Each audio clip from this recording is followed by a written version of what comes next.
안녕하십니까?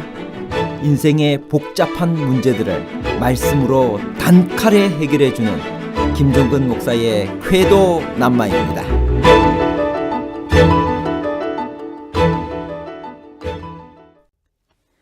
왜 하나님께서는 출애굽 전에 십계명을 반포하지 않으셨을까요?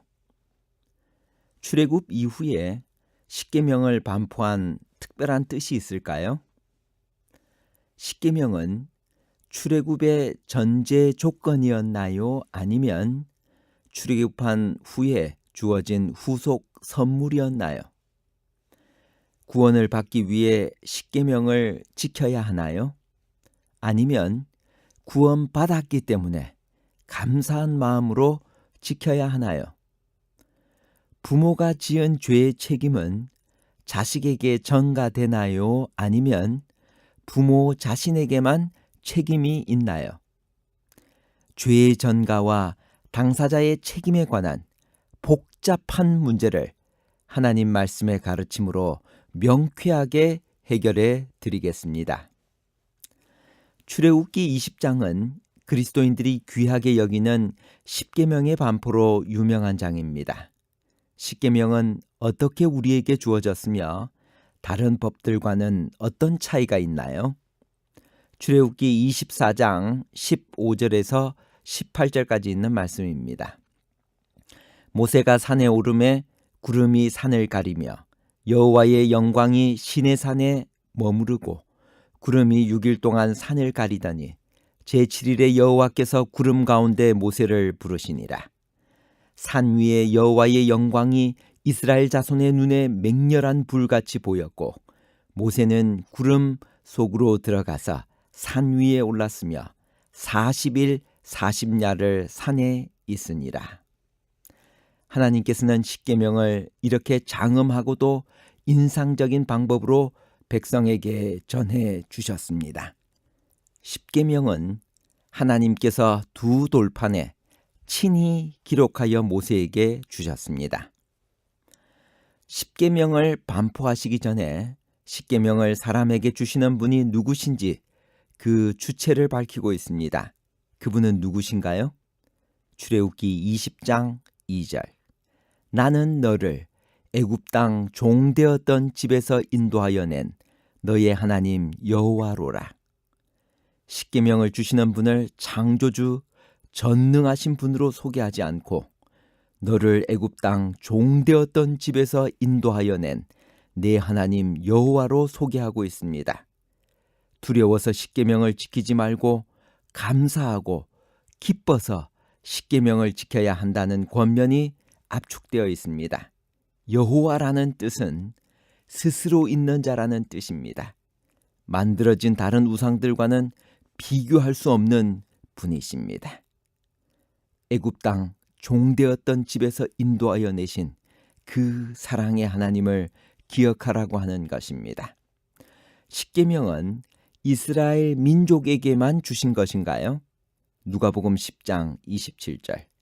대답하여 가로되 내 마음을 다하며 목숨을 다하며 힘을 다하며 뜻을 다하여 주 너의 하나님을 사랑하고 또한 내 이웃을 내 몸과 같이 사랑하라 하였나이다. 십계명은 이스라엘 백성의 유익만을 위해서 반포된 것이 아닙니다. 하나님께서 이스라엘 백성을 그분의 율법의 수호자와 관리자로 삼으시고 그들을 영화롭게 하셨으나 십계명은 온 인류를 위한 것이며 만민을 위한 교훈과 통치 원칙으로 주신 것입니다. 십계명을 한마디로 하나님의 성품의 사본과 하나님의 정부의 기초라고 합니다. 십계명은 출애굽 이전에 주셨나요? 아니면 출애굽 이후에 주셨나요? 출애굽기 19장 1절. 이스라엘 자손이 애굽 땅에서 나올 때부터 제3월 곧 그때 그들이 시내 광야에 이르니라. 십계명은 출애굽한 후에 주어졌습니다. 하나님께서는 이 율법을 이스라엘 자손이 아직도 애굽에 머물고 있을 때 발표하셔서 그들이 그것을 잘 지키면 애굽에서 탈출하게 해 주시겠다고 말씀하지 않았습니다. 다시 말해서 십계명을 포함한 율법은 출애굽의 전제 조건으로 주어진 것이 아니라 출애굽한 후에 주어진 후속 선물입니다. 하나님께서는 너희들이 이것을 잘 지키면 이 노예의 땅 애굽에서 너희를 구출해 주겠다고 말씀하시지 않고 일단 그들을 애굽 땅에서 구원해 놓으신 다음에 내가 너희를 노예 상태에서 구원해 주었으니 이제는 너희가 이 율법을 지킬 수 있다. 그러므로 이제부터는 이것을 지키면서 살아라라고 당부하시는 것입니다. 따라서 십계명은 구원에 선행하는 조건이 아니라 구원에 후속하는 아름다운 삶의 방식을 표현하는 것입니다. 그렇다면 십계명은 지키지 않아도 되는 것인가? 그렇지 않습니다. 우리가 십계명을 지키는 것은 구원을 받기 위해서가 아니라 구원을 받았기 때문입니다. 우리는 침례를 받음으로써 영적으로 이 세상에서 홍해를 건너 애굽 땅으로부터 완전히 벗어났고 그리하여 이제는 하나님의 나라의 백성이 되었습니다. 그렇다면 이제는 우리가 애굽의 법을 지키는 것이 아니라 하나님의 나라의 법을 지켜야 합니다. 십계명이 하나님의 정부의 기초인 이유는 무엇일까요? 마태복음 22장 37절에서 40절. 내 이웃을 내 몸과 같이 사랑하라셨으니 이 두 계명이 온 율법과 선지자의 강령이니라. 내 이웃을 내 몸과 같이 사랑하라고 하셨어요.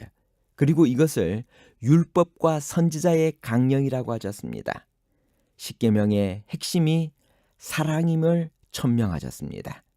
바로 이 사랑이란 기초 위에 하나님의 정부가 수립되었고 하나님은 그 사랑의 원칙에 의하여 통치하십니다.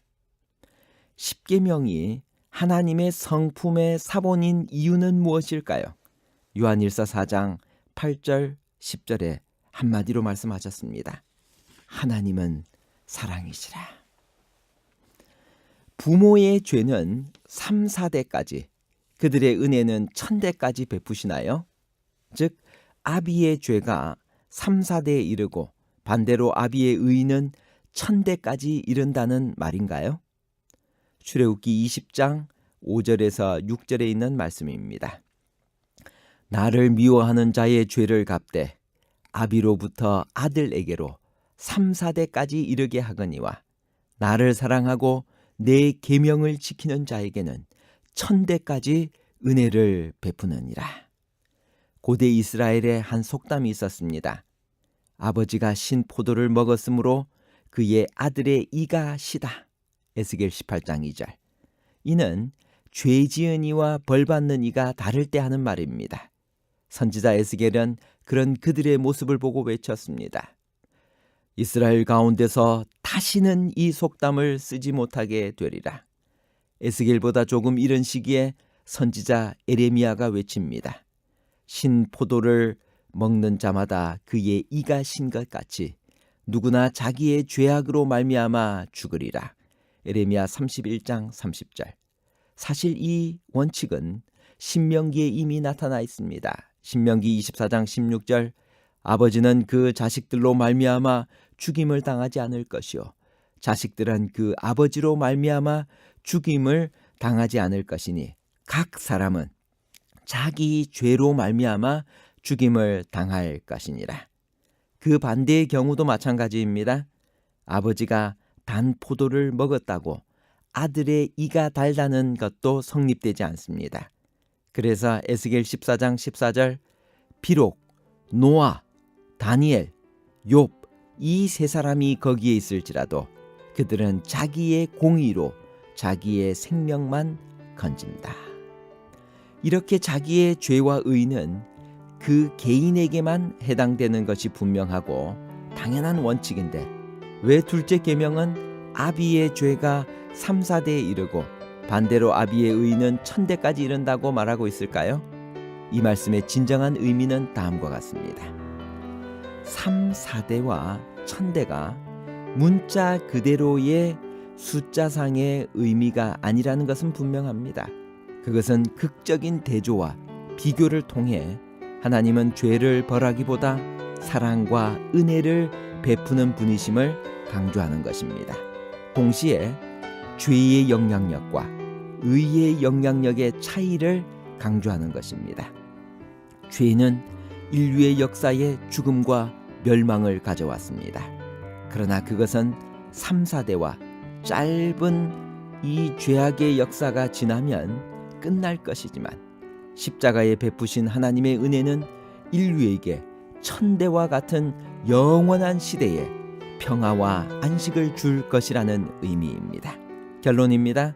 첫 번째, 십계명을 반포하신 주체는 너를 애굽 땅 종되었던 집에서 인도하여 낸 너의 하나님 여호와로라고 말씀하십니다. 두 번째, 하나님의 성품의 사본과 하나님의 정부의 기초인 십계명의 반포는 출애굽 이후에 주어졌습니다. 세 번째, 부모의 죄는 3, 4대까지 그들의 은혜는 천대까지 베푼다는 의미는 문자적 의미보다는 죄는 3, 4대와 같은 짧은 죄악의 역사가 지나면 끝날 것이지만 십자가에 베푸신 하나님의 은혜는 인류에게 천대와 같은 영원한 시대에 평화와 안식을 줄 것이라는 의미입니다. 감사합니다.